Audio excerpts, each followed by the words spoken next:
My name is Ashley Bendiksen. I am the owner of Ashley Bendiksen International. I've been self-employed for several years now, pursuing my passions of combining motivational speaking with mission-driven work to make a difference in people's lives. I was a teenage victim of domestic violence. I was a sexual assault victim at 14 years old, and I really struggled. So I started volunteering, in all honesty, and I was volunteering at a women's shelter, and that's when they heard that I had a story. They gave me the chance to speak, and it was the first time I had ever told my story in front of an audience, or really to anyone. I spent almost 2 years with my abusive partner, and for a very long time I thought that I could manage it, and I thought that it wasn't as bad as it actually was. However, like most abusive relationships, over time the physical abuse started to escalate, and it got to the point where I felt like I was really in physical danger. So I found the strength to break up with my abuser, but now I realize that that is sometimes the most dangerous time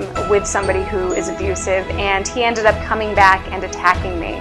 So unfortunately, I finally was able to leave him after a severe attack through the help of the court system. For me, those first few days were very difficult. I was at rock bottom.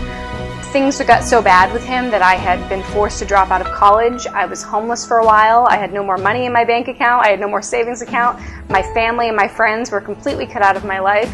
So I really had to start over from the ground up. But I'll never forget the day that I left the courthouse. I went outside and I sat in my car and I looked over at the seat next to me, and it was entirely empty.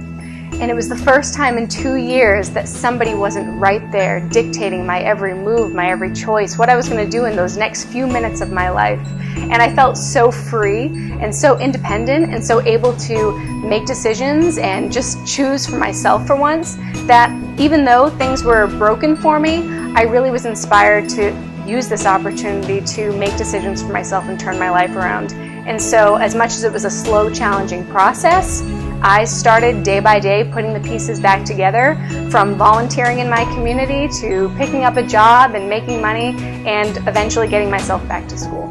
Being someone that speaks to survivors on a regular basis, almost all of them say, I just wish I would have left sooner. I wish I wouldn't have stayed as long. I wish I would have recognized it sooner. So I think if we can have those conversations with young teenage girls today, or even younger than their teenage years, we can prevent them from hardship and heartache in the long run. I'm Ashley Bendiksen, and I'm a survivor of sexual assault and domestic violence. When I began volunteering at a shelter, I was able to heal myself and then give back and help others. That's my power story. Take the power back.